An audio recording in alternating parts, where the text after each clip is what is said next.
It was a quiet night, the kind where every creak and rustle feels amplified in the darkness. I was exhausted after a long day, so I climbed into bed, eager for sleep to take me. The room was eerily silent, save for the soft hum of the ceiling fan spinning above me. As I settled in, pulling the covers up to my chin, I couldn't shake the feeling that something was off, the kind of feeling that crawls up your spine, leaving a chill in its wake. I tried to ignore it, convincing myself that it was just my mind playing tricks on me. After all, the day had been stressful, and I was probably just overthinking. But as I lay there, staring at the ceiling, I heard a faint noise, a soft, almost imperceptible shuffle. My heart skipped a beat. I held my breath, straining my ears to listen. There it was again, a quiet, deliberate movement, coming from somewhere in the room. I tried to rationalize it. Maybe it was the wind or the house settling, but deep down, I knew. The sound wasn't random. It was too deliberate, too close. My thoughts raced, and my pulse quickened. Slowly, ever so carefully, I turned my head towards the floor. The darkness beneath my bed seemed to stretch endlessly, a void that concealed whatever was lurking within it. I knew I had to check, but the thought of what I might find made my stomach churn. Gathering every ounce of courage, I reached for my phone on the nightstand. My hand trembled as I turned on the flashlight, the bright beam cutting through the darkness. I took a deep breath and leaned over the side of the bed, angling the light underneath. At first, I saw nothing. Just the usual clutter. A few shoes, some stray socks. But then, in the farthest corner, I caught a glimpse of something that didn't belong. My breath hitched as the beam of light fell upon a pair of eyes staring back at me. My heart pounded in my chest, and I felt paralyzed with fear. The eyes didn't move, didn't blink. They just watched me, unblinking, from the shadows beneath the bed. I wanted to scream, but the sound caught in my throat. My mind raced with questions. Who was it? How long had they been there? And why hadn't they done anything yet? The silence between us stretched on, the tension unbearable. And then, slowly, I saw a hand emerge from the darkness, creeping towards me. It was pale, almost skeletal, the fingers long and claw-like. Without thinking, I bolted upright and jumped out of bed, my legs shaking as I stumbled towards the door. My hand fumbled for the doorknob, my breath coming in ragged gasps. I dared one last glance back, and my blood ran cold. The figure was crawling out from under the bed, moving with unnatural speed. Their face was obscured by shadows, but I could feel their gaze burning into me, their intent clear. With a desperate scream, I flung the door open and ran out into the hallway. I didn't stop until I was outside, my heart pounding in my ears, my lungs burning from the effort. I never went back into that room. I called the police. I stood outside in the cold night air, my hands still shaking as I hugged myself tightly. The police officers moved in and out of the house, their radios crackling with static, their faces tense but expressionless. They assured me they would find something, but I couldn't shake the feeling that whatever had been under my bed had vanished into thin air. After what felt like hours, one of the officers, a tall man with a grim face, approached me. "We didn't find anyone, ma'am," he said, his voice calm but not comforting. "There are no signs of forced entry, and nothing appears to be disturbed in the house." I nodded, but the pounding in my chest refused to settle. "But I saw something," I whispered, more to myself than to him. There was someone, under the bed. He gave me a sympathetic look, the kind people give when they think you're just imagining things. "You've had a long day. Sometimes our minds can play tricks on us when we're tired. If you like, we can have someone stay for the night, just in case." I shook my head. I didn't want to be in that house any longer. I couldn't.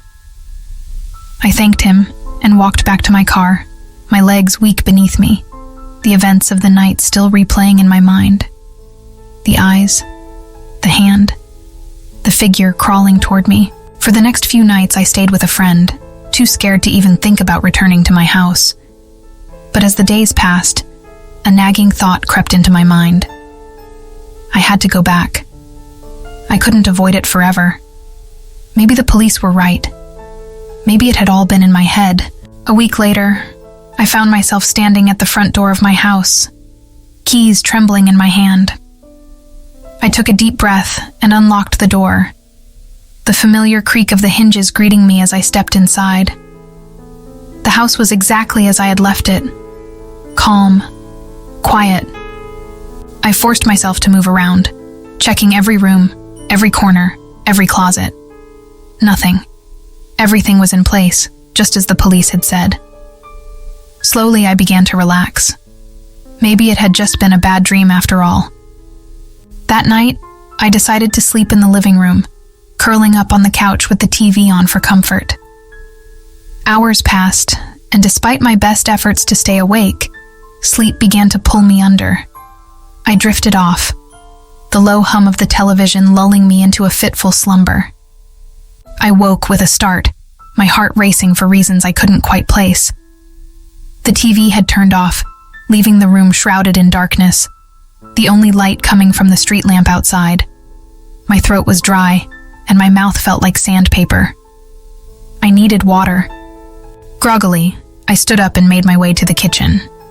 The house was silent, save for the sound of the refrigerator humming softly in the corner. I opened the cabinet, grabbed a glass, and filled it with water from the tap. As I took a sip, something caught my eye. The front door, which I was certain I had locked, was slightly ajar. I felt a chill creep up my spine, the same unsettling feeling from that night flooding back in an instant. I set the glass down carefully, my heart hammering in my chest as I slowly approached the door.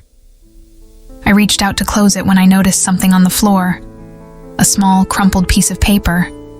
My hands trembled as I picked it up, unfolding it with slow, deliberate movements. The paper was yellowed and worn, the words scrawled in messy, almost frantic handwriting. "You can't hide from me." My breath caught in my throat, and I stumbled back, the paper falling from my hands.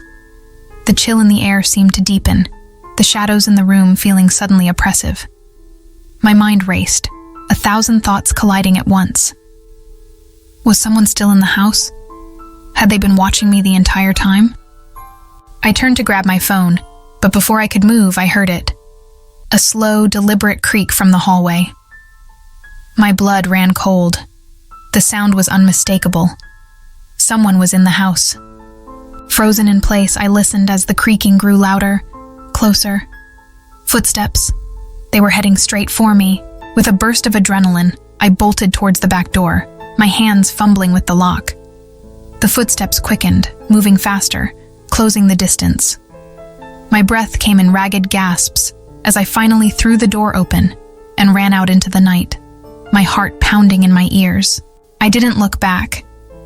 I couldn't. Whoever or whatever had been watching me was still inside, waiting. And I knew, deep down, that this wasn't over. I ran as fast as I could, my feet pounding against the cold pavement. My mind was in chaos, the eerie footsteps from inside still echoing in my head. I didn't stop running until I reached the end of the block, my breath coming in shallow gasps. I collapsed on a bench, pulling out my phone to call the police again. But as I fumbled with the screen, a new notification popped up. A text message. My heart skipped a beat when I saw the sender. Sarah. Sarah was my closest friend, the one who had been there for me all these years. The same friend I had stayed with after that horrifying night. I swiped open the message, confused and scared. "I need to tell you something. Meet me at the park." A sick feeling churned in my stomach, but curiosity overpowered my fear. I had to know. Why now? Why the sudden urgency? Against my better judgment, I headed to the park, gripping my phone tightly the entire way. When I arrived, Sarah was already there, standing beneath a street lamp, her face pale in the dim light. She looked nervous, shifting from foot to foot. As I approached, her eyes met mine, and I saw something I had never seen before. guilt. "I'm so sorry," she whispered, her voice trembling. "I never meant for things to go this far." My heart thudded in my chest. "What are you talking about?" Sarah took a deep breath, unable to meet my gaze. "It was me. Everything. The noises, the eyes under your bed, the note. All of it. I was the one hiding in your house." I felt the world tilt beneath me, my mind struggling to process her words. "You? Why would you do this to me?" Tears welled up in her eyes as she clutched her hands together, her voice breaking. "Because I was jealous. You had everything. The perfect job, the perfect home, and the man I liked the most started loving you instead of me. And I've been struggling for so long.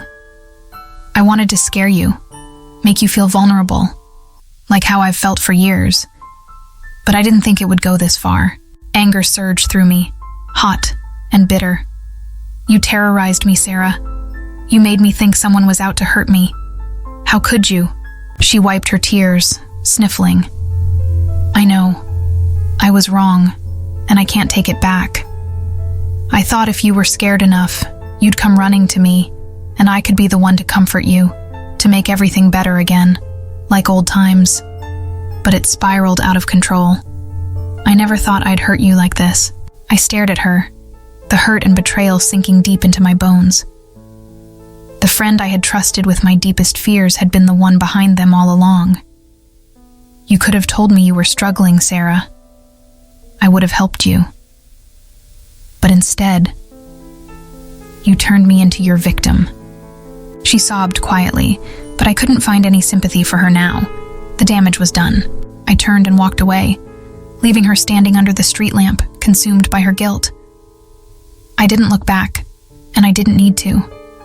Sarah had shown me exactly who she was, and I knew now that there was no going back to the way things were. I would rebuild my life without the shadows she had cast and without the friend who had betrayed me so deeply.